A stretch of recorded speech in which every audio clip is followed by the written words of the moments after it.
बिस्मिल्लाहिर्रहमानिर्रहीम अस्सलाम वालेकुम रहमतुल्लाह। पेशावर के अंदर जो धमाका और उसके बाद दहशतगर्दी का जो वाक़या पेश आया, उसमें इस्टेब्लिशमेंट को तमाम के तमाम रिपोर्ट्स पहुंची हैं और जनरल आसिम मुनीर ने अब सबसे बड़ा फैसला कर लिया है। देखें, मुल्क के अंदर जो महंगाई की सूरत हाल है, उसके बाद जो सिक्योरिटी की सूरत हाल इंतहाई बदतरीन सूरत इख्तियार कर गई है, बदतरीन। इसी वजह से जनरल आसिम मुनीर इस टाइम बहुत ज़्यादा गुस्से में है और सख्त सख्त इस टाइम आग बगोला है कि मुल्क के अंदर जो इन्होंने तमाशा बना दिया है, मुल्क के साथ जो इन्होंने खिलवाड़ शुरू कर दिया है, अब बस हो गई है। Enough is enough. ये अब मैसेज पहुंच गया है। इस्टेब्लिशमेंट देखें, जैसे ही धमाका हुआ तो इस्टेब्लिशमेंट के अंदर बड़ी इंपॉर्टेंट मीटिंग होती है, बहुत ज़्यादा।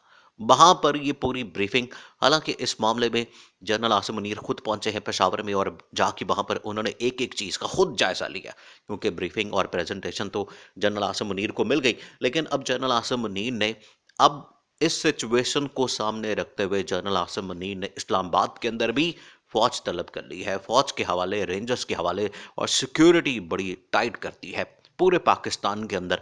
पूरे पाकिस्तान में लाहौर हो गया, इस्लामाबाद हो गया, कराची हो गया, और बड़े बड़े जो शहर हैं वहां पर सिक्योरिटी। देखिए, ये जो हमला हुआ है इसकी बराह रास्त जिम्मेदारी तहरीक तालिबान पाकिस्तान ने कबूल कर ली है। इसका मतलब है कि अब ये सिलसिला शुरू होने वाला है, ये अब सिलसिला शुरू हो गया है, ये अब सिलसिला स्टार्ट हो गया है।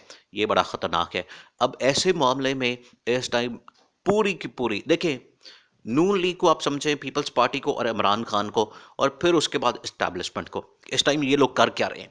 नून लीग की तो इस टाइम प्रायोरिटी ये है कि हमने किस तरह से इमरान खान का मुकाबला करना है, हमने कैसे इमरान खान को माइनस करना है, हमने किस तरह से इमरान खान को काउंटर करना है, उसके खिलाफ ऑडियो, गंदी ऑडियो लीक्स करनी है। इमरान खान के खिलाफ हमने तौहीन अदालत, तौहीन इलेक्शन कमीशन, FIA केसेस, और पूरी PTI की लीडरशिप, फवाद चौधरी, इन सबको जेलों में डालना है। नून लीग की तो इस टाइम ये प्रायोरिटी।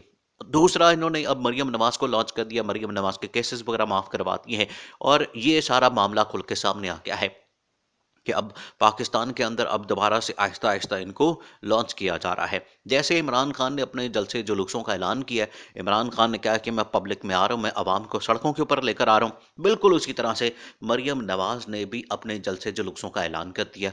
उसने भी पूरा एक शेड्यूल निकाल दिया, जो फरवरी और मार्च दोनों महीनों में। अब ये असल में मुल्क के अंदर हो रही है इलेक्शन की तैयारी। ये बात ने समझनी बात, लेकिन ये बड़ी अहम टाइमिंग है इसकी। एक तरफ धमाका हो रहा है, दूसरी तरफ इलेक्शन की तैयारियां हो रही हैं। इमरान खान ने भी ऐलान कर दिया है, इमरान खान भी जा रहा है पब्लिक के अंदर, मरियम नवाज भी जा रही है, और पूरा अब मरियम नवाज ने भी जलसे जुलूसों का शेड्यूल जारी कर दिया है। ये अब आप नून लीग की प्रायोरिटी समझें। नून लीग तो हुकूमत के अंदर है। नून लीग की जिम्मेदारी है, जो PDM है, शहबाज शरीफ है, उनकी तो जिम्मेदारी है मुल्क के अंदर। आप जलसे जुलूसों का क्या काम है, हुकूमत का क्या काम? अब ये जितना खर्चा होना है जलसे जुलूसों पे, मरियम नवाज की ट्रैवलिंग पे, मरियम नवाज के लिए जहाज़, मरियम नवाज के लिए हेलीकॉप्टर, और ये गाड़ियाँ, वो तमाम की तमाम चीज़ें पंजाब हुकूमत या फिर जो शहबाज शरीफ की वफाकी हुकूमत है, उसने पैसे सारे इधर लगा देने हैं। और जो IMF से पैसा आना है वो सारा इनकी इलेक्शन कैंपेन में निकल जाना है। तो अवाम के पास क्या आना है? अवाम से वही महंगाई, पेट्रोल से पैसे निकलवाने, टैक्स इनके ऊपर लगा देना है, और सब कुछ, बिजली महंगी, गैस महंगी, पेट्रोल महंगा, डॉलर महंगा, सारा आवाम से पैसा निकालना है। और जो IMF के पैसे आने हैं पाकिस्तान के अंदर, वो इन्होंने अपनी इलेक्शन कैंपेन में लगा देने हैं। वो इन्होंने अपनी आना जाना, टूर, ट्रैवलिंग, तमाम चीज़ें, जो पूरी की पूरी इलेक्शन मैनेजमेंट उसकी कैंपेन है, उसके ऊपर इन्होंने पैसा लगा देना है। ये असल में मसला है जिसकी वजह से सारा नुकसान हो रहा है पाकिस्तान को, और पाकिस्तान इतना ज़्यादा कर्जों में डूबा हुआ है। नून लीग की ये प्रायोरिटी। इसी तरह से पीपल्स पार्टी की आप प्रायोरिटी देखें, पीपल्स पार्टी क्या आप करती फिर रही है, उसमें आसिफ जरदारी, खास तौर पर आसिफ जरदारी के ऊपर नजर रखें। आसिफ जरदारी क्या कर रहे हैं कि जोड़ तोड़ में लगा हुआ है। पंजाब के अंदर कभी अपना फ्रंटमैन बिठा दिया, बलूचिस्तान में जोड़ तोड़ शुरू कर दी, सिंध के अंदर जोड़ तोड़, और विफाक के अंदर और KP के अंदर। आसिफ जरदारी को तो और कुछ नहीं नजर आ रहा। ना वो महंगाई के खिलाफ बात कर रहा है, ना वो महंगाई के खिलाफ एहतजाज कर रहा है। इमरान खान के दौर में 2 रुपए पेट्रोल की कीमत बढ़ती थी और बिलावल भुट्टो सड़कों पे आ जाता था एहतजाज करने के लिए। आज बिलावल किधर गायब हो गया?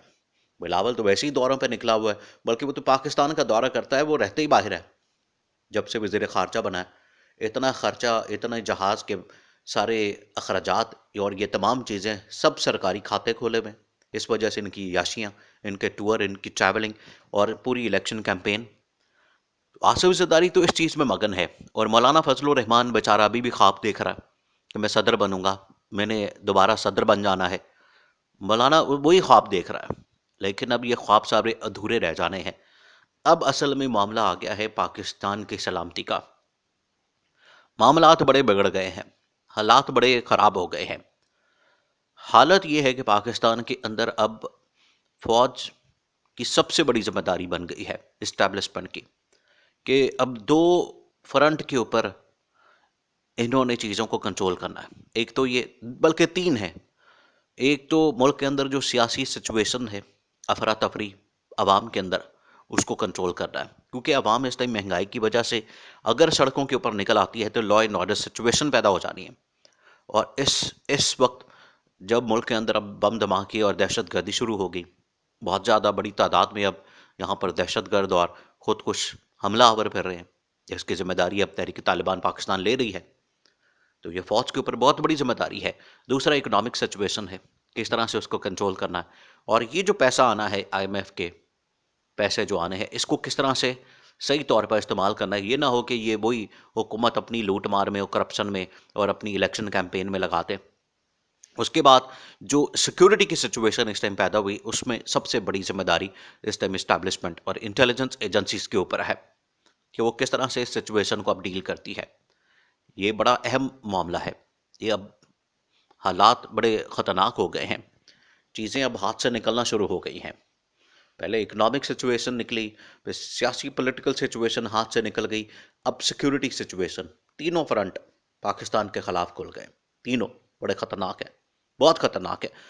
अब पाकिस्तान जा रहा है उस तरफ जिस बारे में इमरान खान ने कहा था कि अगर मेरे खिलाफ साजिश होगी तो इन्होंने इसी तरह से पाकिस्तान का बेड़ा गर्क करना है। इकोनॉमिक वाइज IMF के हाथ उसने जकड़ना है। उसके बाद पाकिस्तान के अंदर बम धमाकों, दहशत गर्दी के वाक़यात और लहर शुरू करनी है, और सियासी तौर पर अंदर से पाकिस्तान को लड़ा के कमज़ोर कर देना है। तो ये वही डायरेक्शन, ये वही पैटर्न जो इमरान खान ने कहा था, और उसी के ऊपर अब काम शुरू हो गया है। तो सबको होश के नाखून लेने चाहिए, ख़ास तौर पर इस्टेब्लिशमेंट, क्योंकि असल तो इस्टेब्लिशमेंट के हाथ में है सारी चीज़ें। तो जितना जल्दी हो सके शहबाज शरीफ को इस हुकूमत से निकाला जाए, वज़ीर आज़म हाउस से निकाला जाए, उसको घर भेजा जाए।